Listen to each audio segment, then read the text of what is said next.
Hello. So, my last talk before the witch hunt. So, welcome to my talk, my keynote, first keynote this year, and first Infosec talk this year, Infosec and failures. So, first of all, just a kind request: if you have ever used any of my work, please feel free to drop me a sign or something in sort of as a reminder for me. I mean, yeah, it's a reverse autograph basically. Just to convince my wife I'm not doing that for crap, for nothing. So, this talk is not about the so-called funny failures, which is usually about making fun of people failing to understand. So if you are looking for a series of fail where we can laugh and see, ha, these guys didn't listen to us and they screwed up and these people were fired. No, sorry, that won't be the case. Actually, it's not aiming to be a funny failure, so that's why I'm expecting some kind of witch hunt at the end. But I think that the attitude of Infosec in general for that is more like patronizing, if not bullying. And seriously, I don't like that. But your mileage may vary. So this is the usual, this is fine. This is true that it's permanent problem in Infosec, but this talk is about our failures, our own failures as a group and personal. So typically, Infosec, how we represent, or we like to represent Infosec, it's about winning. So a series of success stories that I pop calc or I managed to get root and whatever. And in the end, it's supposed to impress or motivate you, but you don't necessarily see the other side. And this is a way to be like the outreach tactic, like not seeing the numerous failures of everyone. So, and again, a lot of people are there are stars in the wrong meaning of things, like giant star, wasting more energy. They want to impress others, while there are some people who just naturally attract the attention of other people, and I call them black holes, and I prefer black holes to stars because it's not the same goal, right? And it's not the same effect in the end, right? A black hole is badass, and a star is blowing, and hey, look at me. And then exploding because in the end there's nothing. So there's a lot to learn about from others' failures, and usually, you know, in Infosec talks you see a lot of wins, but sometimes you speak with your peers, and then they speak how much it sucks in their place, and so then you feel much better. And I think this is somehow much more efficient. So just to understand that the grass is not that green on the other side, and also it's a good way to say, hey, I don't suck so much, maybe, with your and tune down your imposter syndrome. So I'm a guy who was started interested in Infosec roughly in '89. I was not permanent Infosec, whatever. In '89, our computer was infected with a boot sector virus, and the French magazine, the monthly French publication, was telling how to remove it manually. Where can I point? Can I point with this? Yes, manually with the hex editor. Although the opinions expressed during the presentation are mine and not my employer's, so fuck. Now you know it's myself only. And I'm also interested in other technical domains like video games preservation, and also related to imposter syndrome. I started drawing stuff, so maybe you've seen any of my drawings.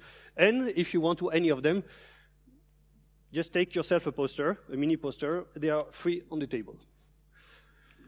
So the talk, you could say that, oh, it's another enumeration of, hey, it worked for me, but what's in for you? And some people say, but I'm successful. And I'm like, people say I'm successful. Okay, maybe people say I'm successful because I'm presenting a keynote, but to be honest, I don't see why any of you shouldn't be presenting the keynote in my place. You know, imposter syndromes never disappear. So I'm successful, but according to what? And behind each of my success, there are so many failures that it hurts even counting them. And the goal of a keynote, just sharing with you stuff I think I would have liked to have been told before.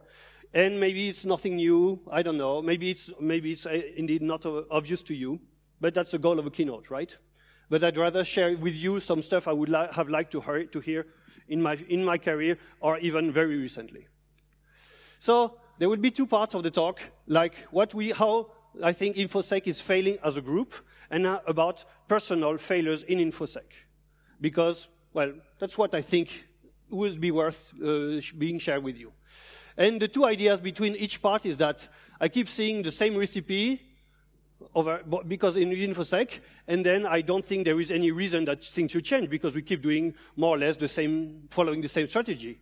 And for the second part, regarding personal failure, I've seen too many people burning out, or which much worse.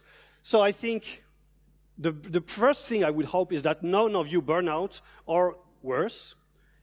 I think that's the best thing, that because I was burned out and I went through depression and more a few years ago, and definitely I think that's the best. Nothing really matters if you burn out and if you keep receiving your imposter syndrome just drags you down and your management hurts you and so on. So again, I think that was definitely advice I would have liked to hear a few years ago.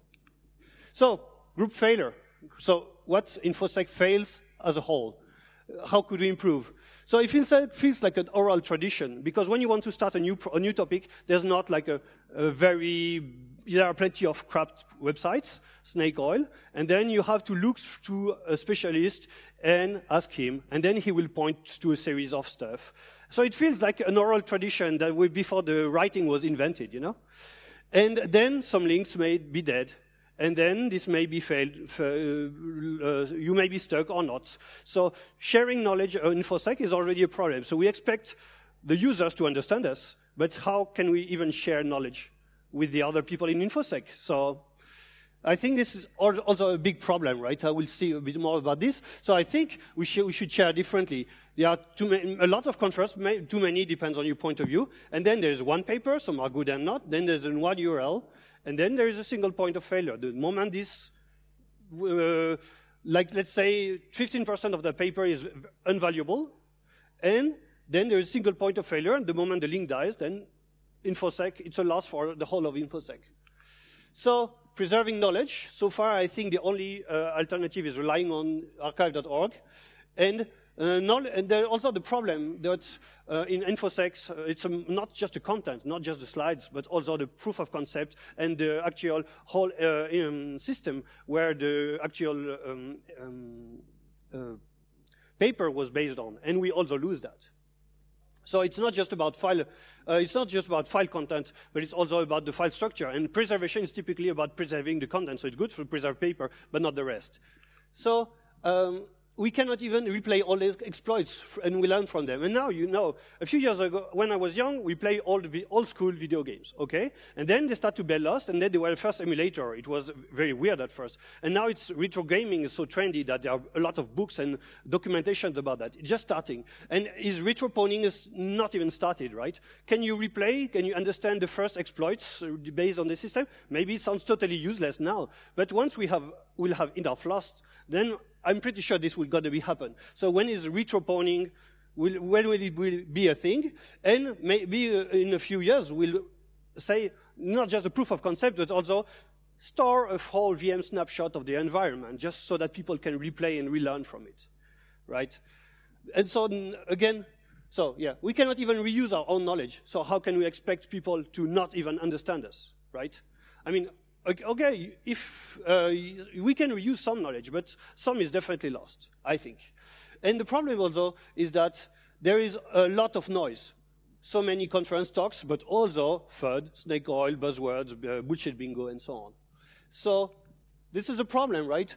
Then there's a lot of talks and noise, and then if you want to know what's the best state of the art, depending on for a topic, then you'll have to find the person in this group or the 3 persons in this group and ask them what are the most important papers. And this is also, again, still very prehistoric, right? All the oral story. So there's no trail of knowledge to follow. So there are first very few experts in each domain. Then there are very few milestones, only a couple of papers, and some of these papers may be very difficult to reach online.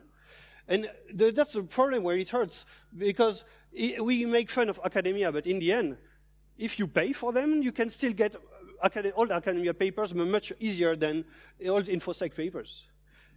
So is the model of free slides bound to fail because of that? Why is academia successful in that? Because they are attracted of people because they rip off libraries, but at least they keep the knowledge preserved and accessible for a fee.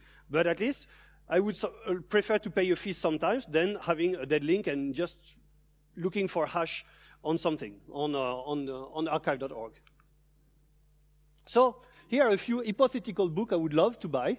So the Guide du Lien 2017 of the best exploits, or if you don't know, Thomas Dulien is also Half-Life Lake. Or I would love that there are the Pony Awards, and there is no such book.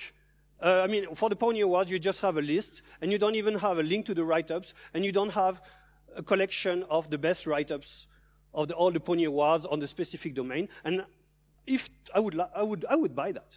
I would love that. And I would buy the best of Haclu, called Les Vacances de Poulpi. I would love to buy the best of the best talk of Haclu in a kind of preserved way with the interesting, with more details and everything. Exactly like academia, once again, has first the conference paper, and the best conference paper go in a journal where the paper is expected to be improved. And even, not only it was accepted as a great paper, but it should be improved, and then it's preserved. And then it's really a milestone in history of knowledge on the topic. So my own contribution is that I took, who knows 4AM? So 4AM is a guy who kept cracking, he's analyzing and cracking all the Apple II video games from my age, so from the 70s and 80s. And he documents each of them, and he creates thousands of write-ups, and he shares all of them. And then the best ones, then I took his best ones, and I start to prettify it. And my goal would be eventually to have, I already started, so this is the 4AM-tology, so the best 4AM write-ups. And this guy is preserving history, is making a software to automatically crack all the games, and all of this is documented, and everything. And now even original authors of this era send them their original or their beta version so that he cracks them and documents them. So why I'm dealing with something that old? Because even something that old was not properly preserved, and 4AM only started a few years ago. So maybe if one person in the audience, instead of preparing the next talk, just gather materials on his expertise, write some notes, maybe connects with the authors to have more details, and then prettify them, optional, and share them or sell them. If they're good enough, it will sell, right? Shared content, I don't know if you're familiar with the Bible of POC GTFO, but shared content of other people, prettified, it does sell. So I think it's a great signal for us that a bit like many people produce retro gaming books, then retro ponying could be a thing. And it doesn't have to be your own content, even if you can contribute, but it can be someone else's content, like I'm honing my skills with 4AM's content. So another topic about Infosec jumping the shark. So this was very recent. Oops. What happened? Whoa, that was a great little. Okay. Okay. Ooh. Okay, unexpected. So, though my favorite branded bug is that Batlog spends weeks hyping a useless bug in his own code. And yet, the whole media wagon and everything reacted on that, right? And I think branded vulnerabilities are here to stay. I hate that. I'm still joking that in a few years, you will not take a vulnerability seriously if there is no movie trailer. What's the official soundtrack? How? But it's here to stay because there is no reason you still attract more attention with a crappy logo, like bad luck, than with a CV, right? So it's here to stay, and I think it should be the opposite, right? If in France you start to sell chocolate, and it doesn't contain 30% of cacao, then the consumer association can sue you. And they usually, they win, or sometimes people blow up your shop, by the way, that's another thing. Or in Germany, if there is ice cream, has to have a certain amount of cream. So basically, what's important for people is regulated. So we hate to hear about regulations, but I can't see of anything for branded vulnerabilities. And when they will say, okay, branded vulnerabilities attract attention in your company. Therefore, it's a commercial benefit for you. Now, if you lie, you trick the public. Therefore, you should be held responsible for it. And a bit like the same. I think whenever branded vulnerabilities or crappy specs about file formats, suddenly PDF file format, specs, they are crappy, and yet Adobe is making money with that, right? And then they can even play FUD with saying no one was sued or no one was filed for not using for PDF because it's used everywhere. And yet the specs are crap. Same for snake oil. Okay, responsibilities. In some countries, for messing with people and lying at people, I assume you get killed pretty easily. I don't want people to get killed, but I think regulation is the way to get rid of the branded vulnerabilities that I hate. So we know all these are wrong, branded vulnerabilities and crappy specs and snake oil, but on the other hand, they work, and the authors have no reason not to do them. So it's still fine and it's legal. So exactly like we play with legality and say, it's fine and I'm not in the illegality, then the people doing this, it's fine. So it's only when we say, hey, these chocolates suck, let's put a regulation, and do the same with branded vulnerabilities. That was not the server exploit I expected. And then the consumer association sue back. So when will the Infosec consumer associations be taken seriously? I don't know, but your guess. So I think because of all this noise, it's exactly like in '83 with video games. Don't know if you're familiar with that. There are plenty of crappy video games. Some video games were developed in 3 weeks, and the parents were buying games that were utter crap, and then eventually the trust and interest in video games totally vanished. And then people were saying video games will stop existing because people just say, branded vulnerability, whatever. Exactly like they were doing, oh yeah, yet another video game, and it was crap. So I'm pretty sure, unless something else happens, then it's what's going to happen. So we're going to crash and then come back, but I'm a bit pessimistic, but prove me wrong. Another thing that you always see, I'm a bit idealist here, but your manager probably wants results now. And again, short-sighted goals are addictive. So rather than fixing a whole problem, you just wait for the badness to be measurable in impact, then you fix it, and then you have impact, you have quarter results, and everybody in your management chain is happy, right? And this is addictive, right?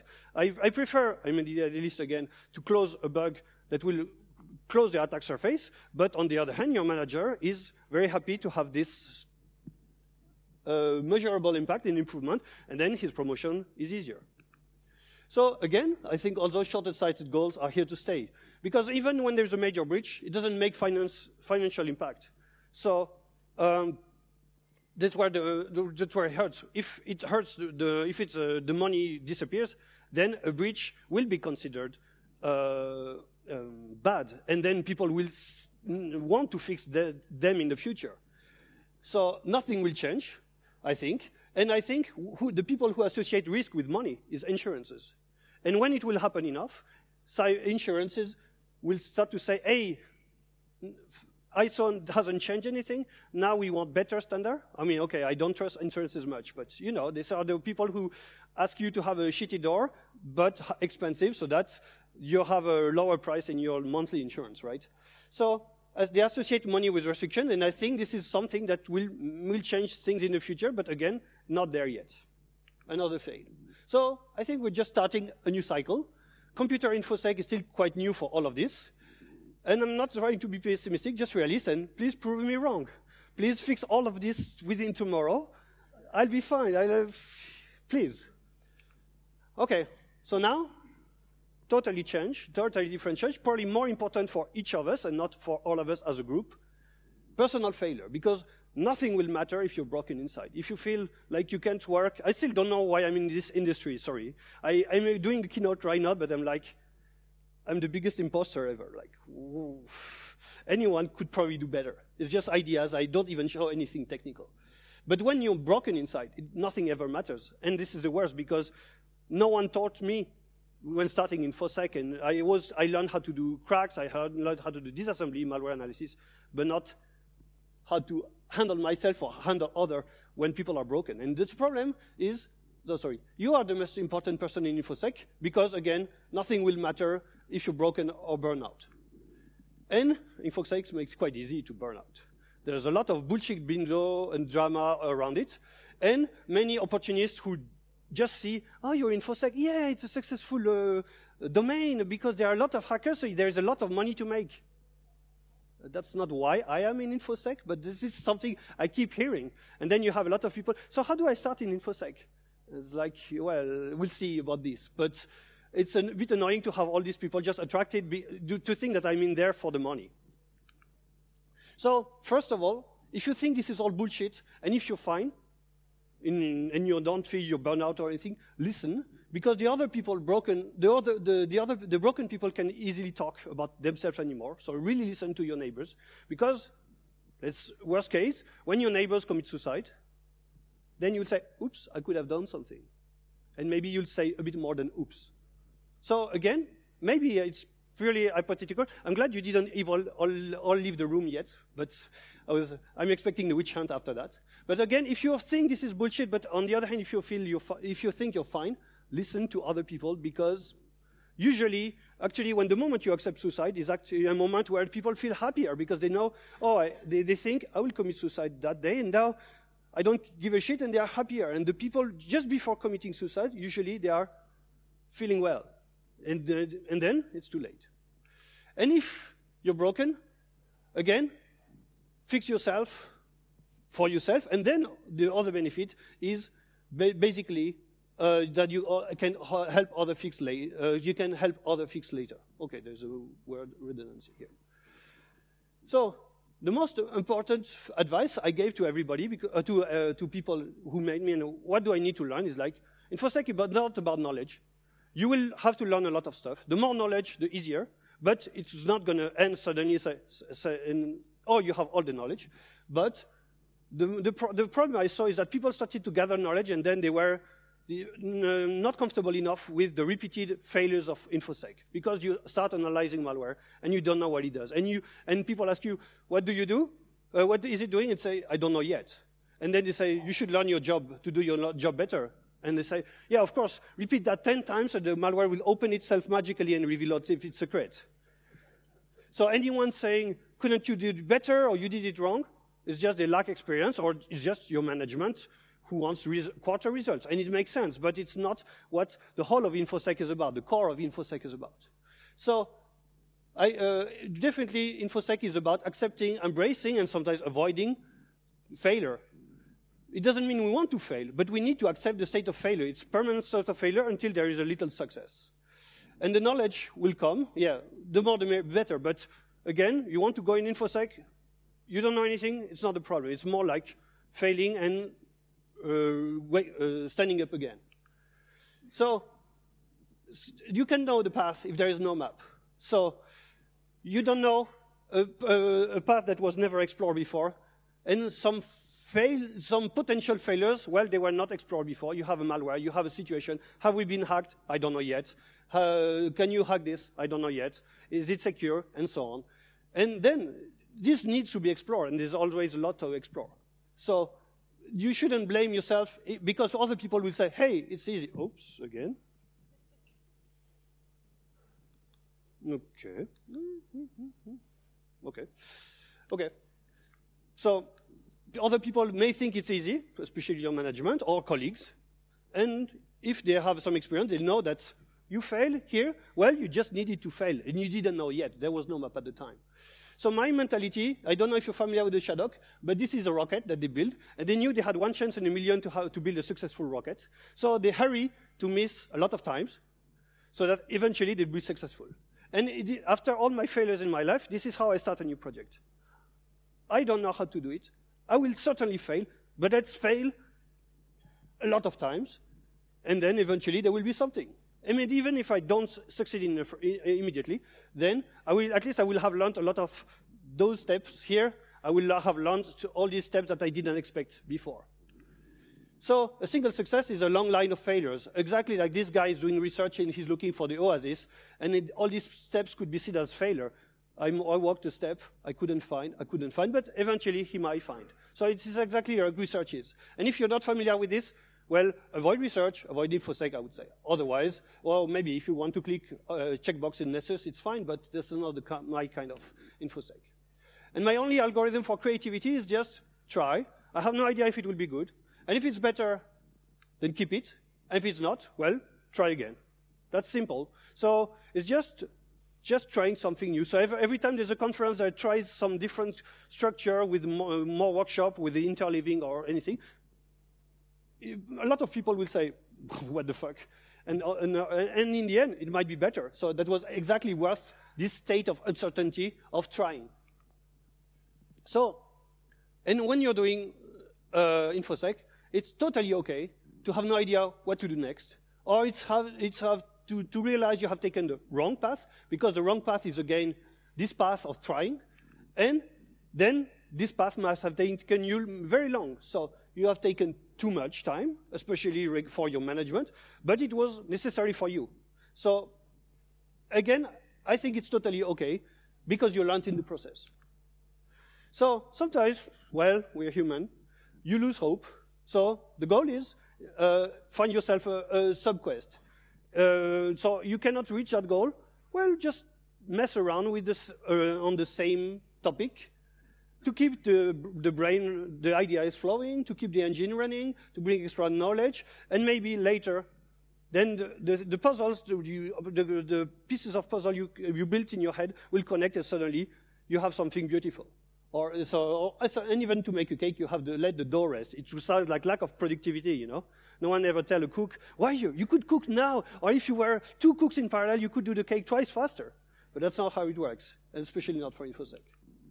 So, imposter syndrome, I would say, are enemies. It's there to stay. But which one do you prefer? The imposter syndrome, where you wonder why you're here, or the Dunning-Kruger effect, where incompetent people think they are the best? I'd rather have one than the other. And because I'm drawing, I actually have 2 imposter syndromes feeding each other. Why could I be a good person in Infosec if I spend some time drawing stuff? And how can I be a good artist if I'm doing this hexadecimal stuff? So I have 2 of them. And in the end, well, I fail at both. That's why I'm here. Again, typical representation of what your knowledge is strictly about, but it's not easy to guess what other people actually know. I still think that most of us write PDFs in their spare time, and I still think that I could teach you everything I know about PDF in a few minutes. I might be wrong. Anyone wants to try? And sometimes all you need is the right challenge. You're given a very boring task, and instead, so you start this task, and it's quite boring, and then you say, hey, I didn't know that. Oh, and let's see, this is cool. And then you say, oh, this is very interesting point here. This is totally boring. And if I think about it, I'm like, for sucks. But here, wow, that's fun. So instead, I learned that to do that. So it's exactly the same. I spoke with people and they say, I'm going to go through a training on that, and trainings don't work with me. I'm like, if there's no fun goal, it doesn't work because I will forget things right away. But on the other hand, if I set myself a fun goal, like let's build something totally crazy, and then there's something to learn in the process, I just think about the fun goal, and it's fine. It's nice in the way. It takes more time, but at least your manager is happy because you completed the boring task, and at least you're happy because you reach your fun goal and you learn something playfully in the same time. And God knows Infosec can be very boring. Spare energy, because I don't know if he's here, acting like a diva or fighting against the elements around you is not necessarily the best thing to do. What doesn't kill you makes you stronger, and I'm certainly here because there were a couple of annoying managers in the past that helped me grow from that. And I would say Gargamel is certainly making the Smurfs stronger. If they were not here, they may not have all this group and mentality, right? So choose your arch enemy wisely. If it's just a manager, I will say that is just playing the game of your company, maybe they don't deserve to be your enemy. It's just a player in the game, right? So don't spend your energy too much with the minions, and instead aim for someone. You don't need an arch enemy, but at least it's really something. A good enemy or a good mentor is a good thing for you. So again, don't blame the game. Blame the game, not the players, and don't spend your energy here. I love this sentence that I can manage you if you don't learn to lie, and the guy immediately lies. It makes sense, right? So you spare your energy, the manager is happy, and then you can keep your own personal objectives in your head. So you don't necessarily need an arch enemy. A mentor or soulmate can also help. But anyway, the more important thing is don't waste energy on these kind of people. Just give them what they want, and then go back to your personal energy. Diversity is also good. These days I'm working with Mark Stevens on hash collisions. He has a very different point of view on the file formats, and it's always interesting. And it's always good. It can make a lot of difference in your work and in your life. So go and to speak people outside your team, outside your comfort zone, outside your environment, because sometimes they will unlock something or they will give you the right idea. And definitely, that's a great advice to give. Staying always in the same team. The moment someone says, "Hey, you're not like not patriotic, but you should only care about your own team," it's bad because diversity. Infosec is about attack and defense, and attack and defense is about diversity. The moment you have a new kind of attack attacking you, that was diversity, and you become better at Infosec when you have more diversity.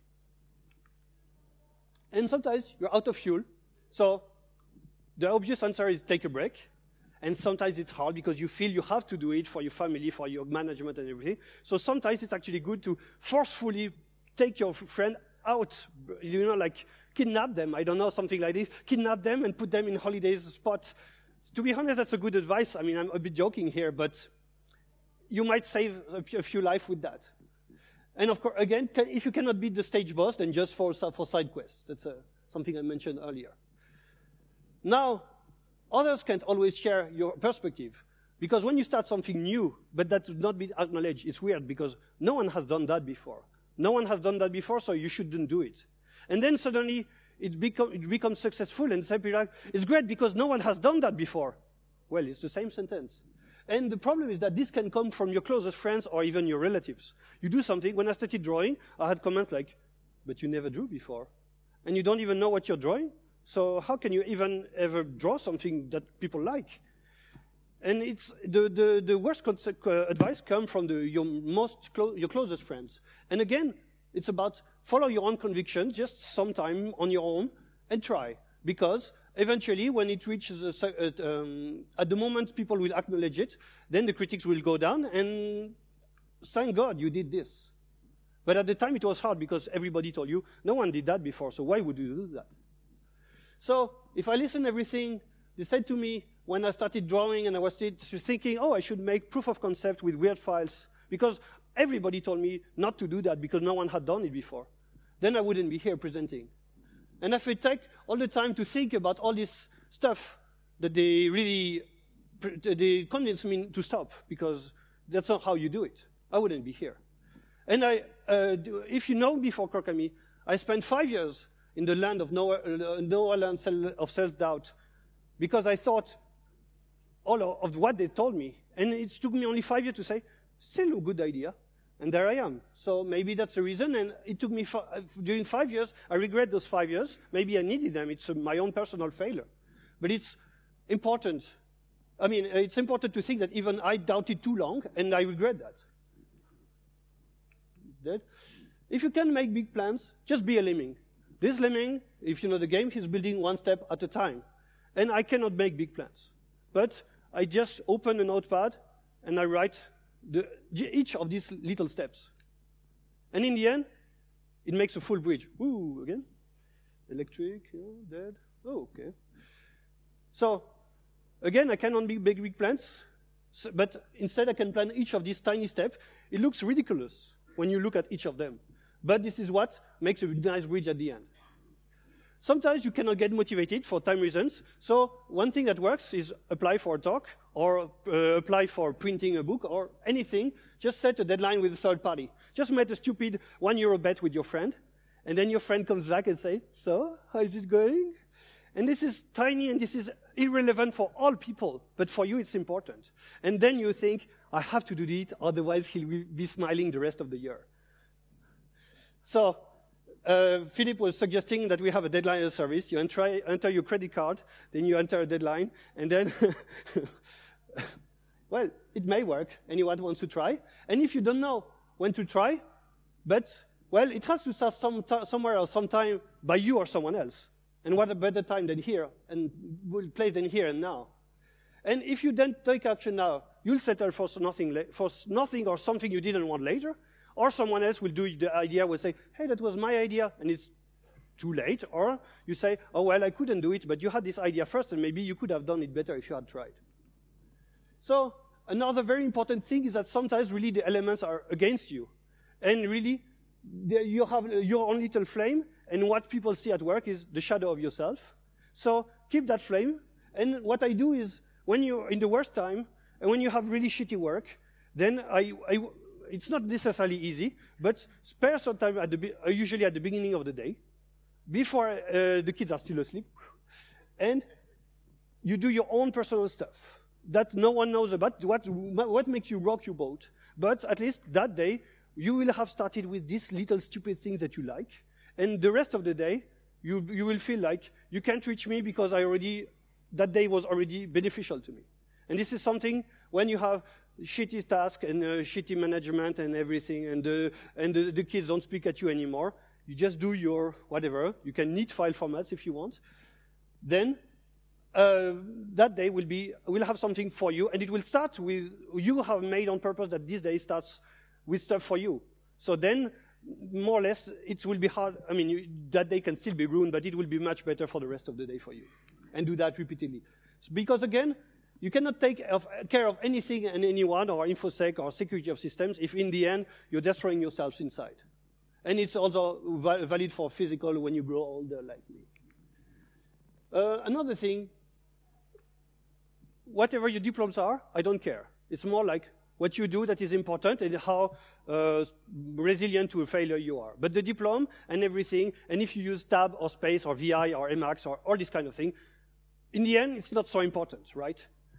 And yet we keep keeping this data, so a bit like a social media company, data is addictive. So you keep remembering those things about your peers and your friends and whatever, and you keep it. And if you keep it, and if you put it in the sentences of, well, this guy used VI anyway, what can you do? Or he used backslashes. Then you cannot help judging yourself arbitrarily. And I think in the end, it leads to very stupid judgment, like you remember the Equifax CSO, where she was judged because she has a musical diploma. And I think, what the fuck? It's not about her musical diploma, and it's not about the fact that I don't have an Infosec diploma that I am here.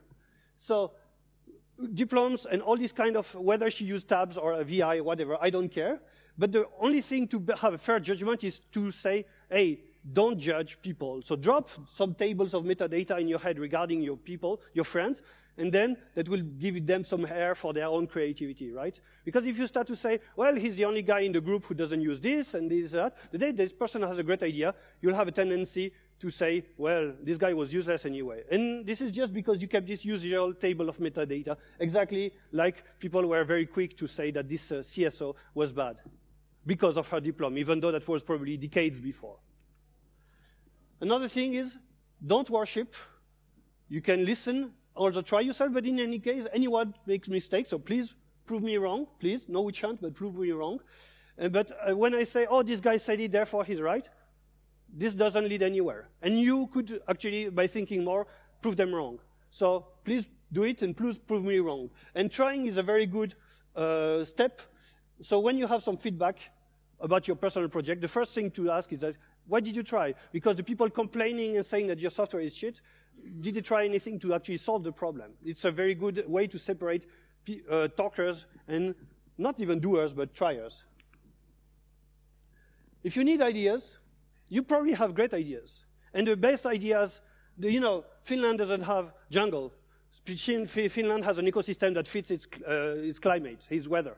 And the best ideas will not come from the other people. The best ideas regarding your team will probably come from you and your team. So you probably have to, but it's like a plant. It needs time to grow. So first of all, to get new ideas, avoid being disturbed, so disconnect.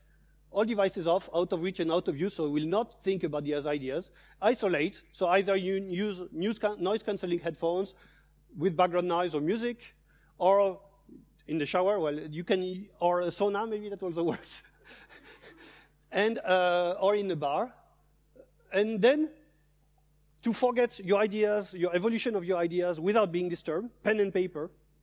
Because even if you write, or at least a laptop with a single open editor window, so that you don't have the other windows, the notification that will just take you out of your thinking. And then, it sounds also weird, but speak out, not loud, but when you speak and when you explain, then your brain is at rest, and then so your reasoning starts. And maybe you tried, when you have a bug, and you explain it to an object and say, so I have this bug, and then I did this, and then and suddenly you, oh, wait a minute. And then you solve your bug by explaining it to yourself slowly, or to a colleague. That also works when someone is willing to participate. And usually it takes me 10 minutes of purge. When I do that, it takes me 10 minutes of purge, like thinking about this shitty events that happen during the day. So 10 minutes of purge, and then after 10 minutes, then my mind starts to wander, and I will eventually may get to new ideas. So there is a booting time, and there is also some time to get rid of the bad thoughts of the day. And sometimes it's in the middle of uninteresting people. It's good to stay there, because it makes an excellent white noise generator. So I had great ideas in the middle of very boring people. So praise your boring people. Thank you, boring crowd. Or boring speaker. Maybe, I hope you had great ideas right now. So, but again, even if you have ideas, your ideas if you don't try, your ideas are nothing. Because if you don't try your own ideas, how could you convince someone that it's good? And again, the ideas was born in your mind. And sometimes my idea of posters or file formats, I'm saying it's because I'm used, this is my ecosystem. So again, try it, because you cannot convince someone else to try before it's successful. So ideas are worth nothing if you don't try. Now, this is the gloomiest part, but I sincerely thought about committing suicide a few years ago, and it cannot be more gloomy, but at least this is something that helped me. So now you have the gloomiest part of Hackly. All your talks can be better. Yeah.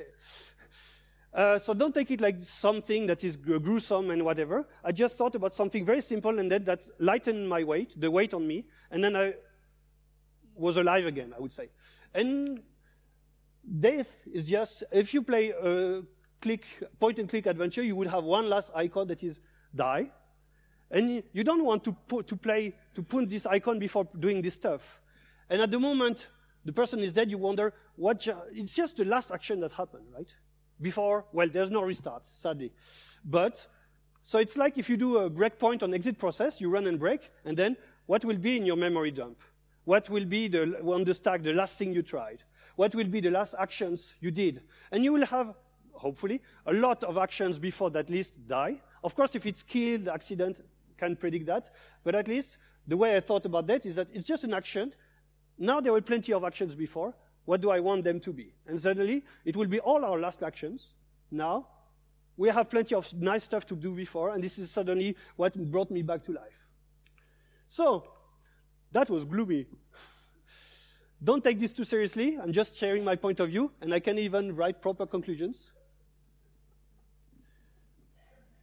I don't think we can fix the world system without fixing Infosec. And you cannot fix Infosec if you don't take care of yourself. I wish you happy wins and a lot of constructive fails. And a reminder, all this about be yourself is, I'm trying to say, use your energy wisely. It's not an excuse to be an asshole. It's like, I'm a hacker, I don't follow social rules. If you're an asshole, you're still an asshole, even in Infosec. It's not like, well, there are assholes in Infosec or hackers, then it's fine. No. Because then, we say I punch assholes. So, yeah. Okay, it's broken again. It was not nice. So, again, I really don't want people to understand, well, this guy said, me, myself, now I'm being an asshole for the rest of my life. Or whatever. Any kind of bad behavior, you know? Thanks a lot for your attentions. Hopefully you like it.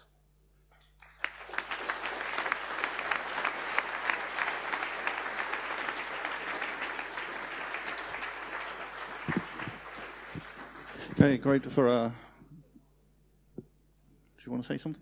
Great, thanks for a great keynote. They're all hungry. People are running out. So if you've got any questions, it would have to be really quick, or you can hit the guy up outside. Yeah, exactly. Bring your torches and forks and run after me. What? But after eating. We have a quick question. No question. I just want to thank you. Thank you very much, and I think I speak for many of us here. Thank you very much for your work and for this great talk. Thanks. Thank you.